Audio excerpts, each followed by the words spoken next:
today at the 11th Canadian Science Policy Conference. I'm pleased to have some time to speak with Teresa Scassa, I hope I pronounced your name correctly, who's the Canada Research Chair in Information Law and Policy at the University of Ottawa.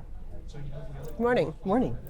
So, you're a panelist at a panel that happens later today. So I'm just going to ask you hypothetically. This panel is not hypothetically. The panel is actually entitled Examining the Role of Data Trust in Smart Cities and Governance. But what would be the takeaway you're hoping that attendees to that panel will have from it?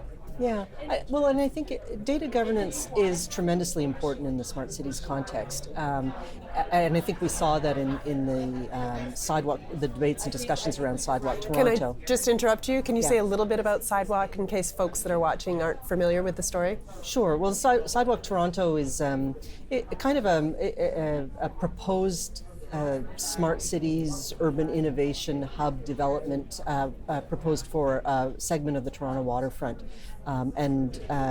It's being led by Sidewalk Labs, which is a US-based corporation. And so the initiation of that project raised all sorts of questions about data governance and what the rules of the game were going to be around data. And I think it's something that brought home to Canadians the importance of thinking about the data governance issues right up front. They're not an after-the-fact kind of consideration. This is an important and integral part of the development of a smart cities project. Okay, so for your panel today, the takeaway would be?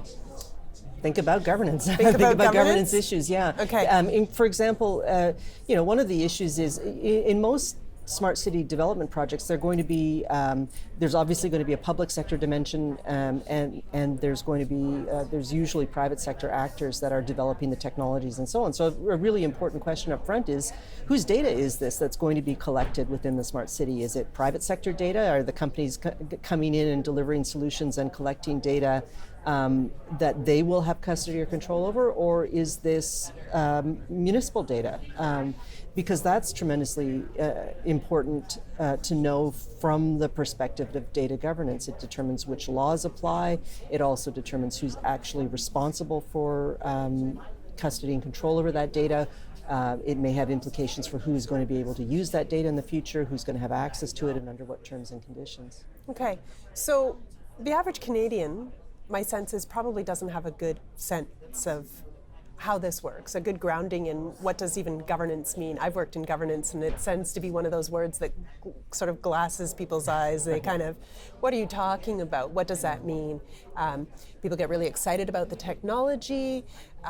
Smart city sounds really, really exciting and a new frontier that'll make their lives easier. But how would people equip themselves? How would an average Canadian kind of get up to speed on what these issues are and think about how to protect themselves, if you will?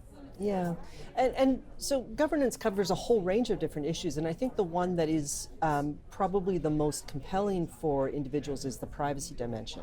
And so the idea is that, well, all of this personal data or data, even if it's not specifically about individuals, it might be about individuals collectively within the city and what their patterns of movement are and so on.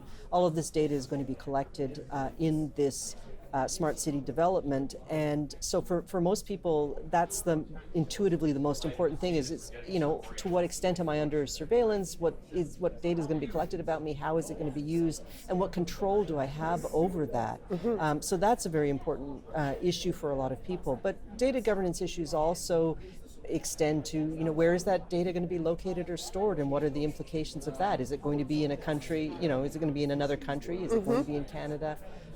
It might also, and some of the issues are also, who's going to benefit from that data? So if the data is being collected about activity generally within the city, is that going to benefit a single private sector company or a small select group of private sector companies? Is it going to be shared more broadly than that?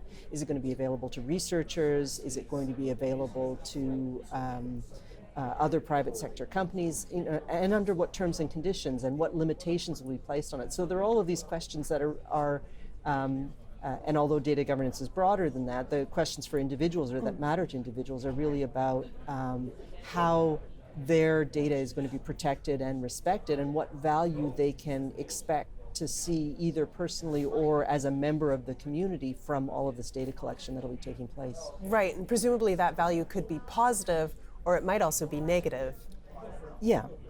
Well, I mean, that's always the risk, right? If you don't do data governance properly, it may mean that the data is not available for research purposes or innovation purposes, or use of the data is not maximized, and so there's a lot of data being collected, but there's not a lot of return to the city or to the citizens from that data. Or it may mean that that there are issues with privacy, or that there's undue surveillance, and that citizens find themselves after a period of time living in a city where there's surveillance, sensors everywhere collecting all of this data, and they feel that they're living in a surveillance society and don't have any control over that. So, so those are really important questions to work out, to think about up front.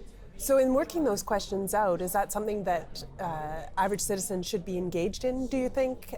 We're really looking at a change in the architecture of the legal system that hasn't had to deal with these kinds of data issues from when it was constructed. So how are we moving forward in that? Are we engaging individuals in? Yeah, and that's a really good question, because the reality is most people are already have very busy lives. A lot of these questions require specialized knowledge and understanding of the technology and the context and so on. And so it's not about overburdening citizens, and I think people already feel fairly helpless in the face of just the tsunami of privacy policies that we're inundated with, and that are simply unmanageable. So we're told, that we have a consent-based data protection system, and nobody has the time or the resources to give an informed consent in that context. So it's not really about overwhelming citizens with more burdens, but part of it is about when thinking about data governance, is thinking about solutions or models that can seek public input in the design and in the principles that will underlie those systems, and then setting up governance models that can operate respecting those principles and operate fairly autonomously respecting those principles. And so, I think that's a part of it as well, to sort of simplify data governance and involve people in it in terms of the design and the principles and the values that it should be reflecting. Great. Well, thank you for your time today and for coming to CSPC with a really cutting edge issue of science policy. Well, thank you very much.